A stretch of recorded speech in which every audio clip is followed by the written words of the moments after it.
Bom dia, pessoal, tudo bem? Como que tá? Pessoal, é o seguinte, hoje o nosso assunto vai ser sobre microbiota normal, beleza? Então, pessoal, a microbiota normal ou endógena também, ela é a população de micro-organismos que habita a gente, na verdade, habita nosso corpo. Então, pode habitar pele, pode habitar mucosa. Então, quais são essas mucosas? Pode ser mucosa do sistema digestório, pode ser mucosa geniturinária. Então, são todos micro-organismos que habitam a gente e fazem um ecossistema na gente e ajudam a manter o equilíbrio nosso com as doenças, com os micro-organismos patogênicos realmente, tá bom? Então, pessoal, só para a gente ter uma noção de como é importante esse microbiota, pra vocês terem noção, no nosso corpo, no corpo humano, existem mais células de micro-organismos do que células de mamíferos no nosso corpo. Em números, existem muito mais células de micro-organismos do que células de mamíferos, tudo bem? Então a quantidade de células de micro-organismos que habitam a gente é muito alta, tá bom?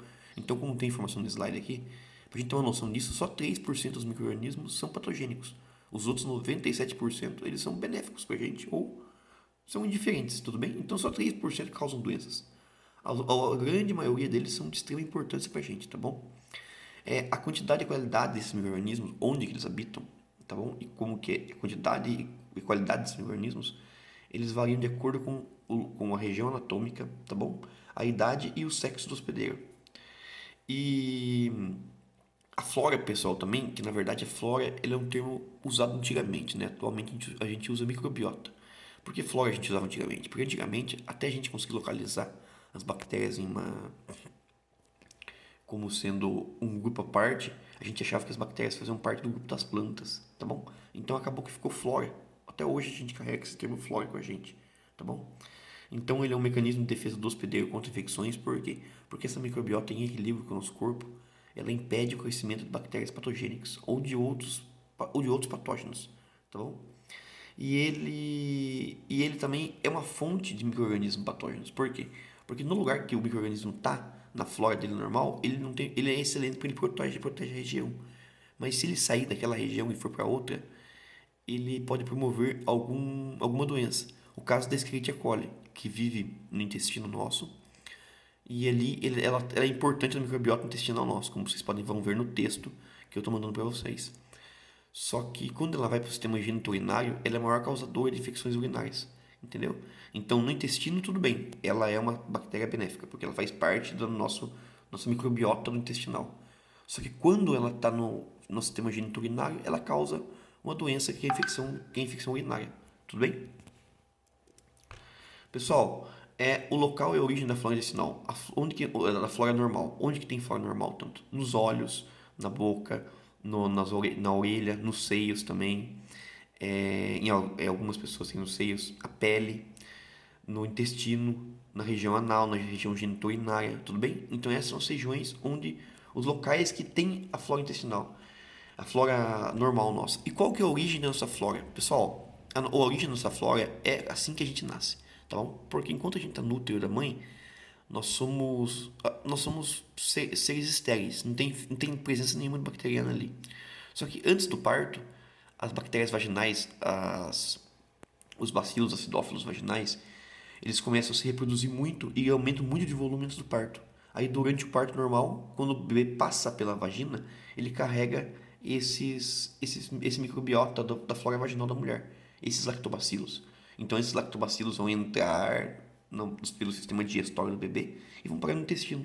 E eles vão ser o primeiro a colonizar tanto uma parte da pele quanto o sistema digestório do bebê, tá bom? O nome lactobacilos vem de que eles conseguem digerir o leite. Então isso é benéfico para o bebê. Então existe uma diferença entre o bebê nascer por parto normal ou por cesárea. No parto normal, até nisso ele tem uma vantagem. Por quê? Porque ele já começa a levar a microbiota dele, que seria a microbiota normal, da mãe, já direto para o bebê assim que nasce. Tudo bem? Então, aqui, ó, antes do nascimento, o feto é livre de organismos, pois o primeiro contato ele vai ter com o nascimento, tá bom? Dependendo de onde que ele vai passar. Então, como que ele vai ter esse contato? Ele vai ter esse contato com ingestão e inalação dos mesmos. Então, ou ele vai ingerir ou vai inalar o microorganismo. Ele vai ingerir para compor a microbiota intestinal dele e ele vai inalar para compor a microbiota respiratória dele, do sistema respiratório superior, tá bom?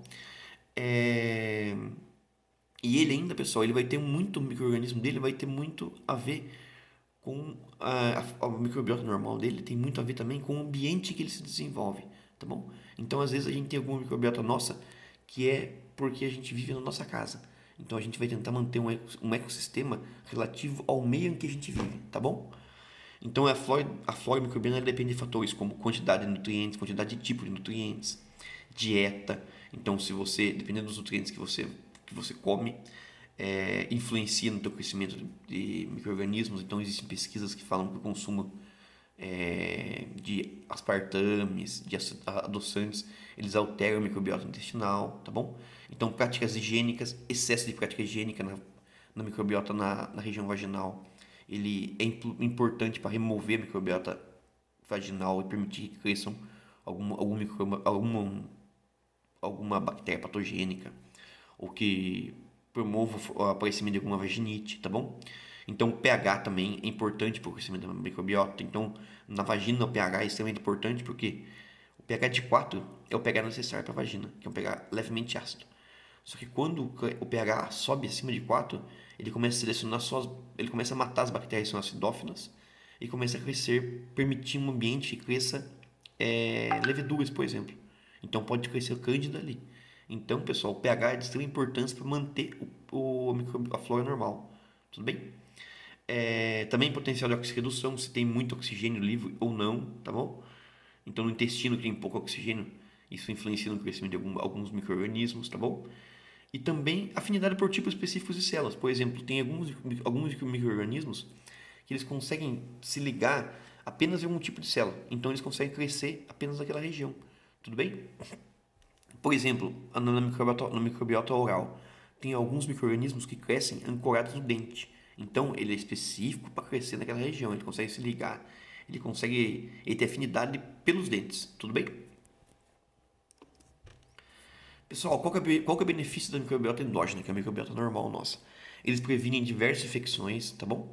Então, tanto causado por bactérias patogênicas, leveduras e fungos, e ele equilibra o pH da flora intestinal, pessoal. Então, ele mantém sempre o pH de uma maneira, de um jeito ideal em que seja benéfico tanto para o hospedeiro quanto para a tua microbiota normal, tá bom?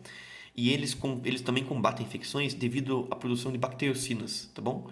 Então essas bacteriocinas na verdade são antibióticos que as bactérias criam, que ajudam a proteger também o nosso corpo, porque são antibióticos que elas criam que impedem o crescimento de outras bactérias que são patogênicas.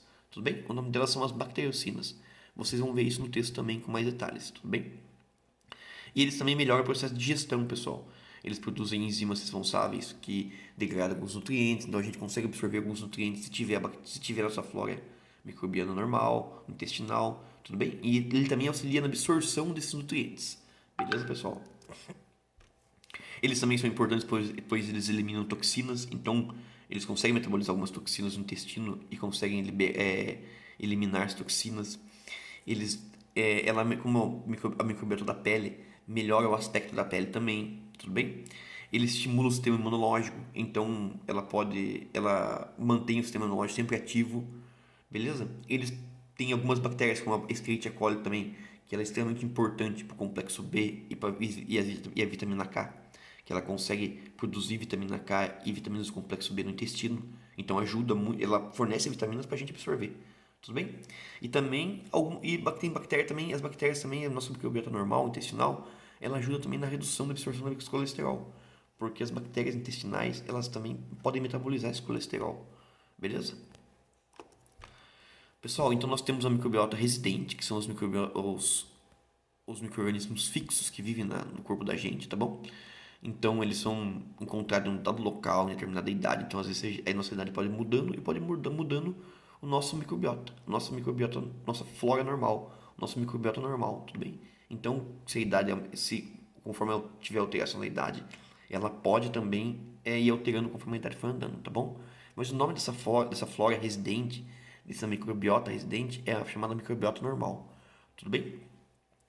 Então, e quando eles são introduzidos em locais estranhos, pessoal, em locais estranhos, eles podem vir a desenvolver algumas doenças, como eu expliquei para vocês o caso da Escherichia coli, tá bom? Que ela vive no intestino, mas se ela for para o sistema geniturinário, ela causa infecção urinária.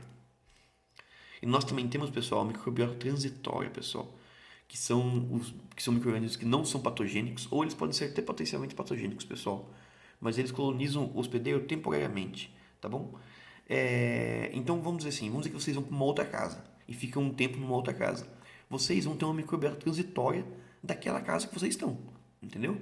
Então essa microbiota ela pode ser, ela provavelmente ela vai ser não patogênica, e se ela for patogênica, pessoal, na verdade ela vai ter pouca importância, por quê? Porque desde que a sua microbiota normal esteja certinha, esteja equilibrada, ela vai impedir que cresça outros micro-organismos. A microbiota transitória. Então o nome dela vai ser transitória por causa disso, porque ela vai ficar por um tempo e vai sair, tá bom? Então ela é uma microbiota que não é permanente, beleza, pessoal? Ela pode formar patogênico ou não.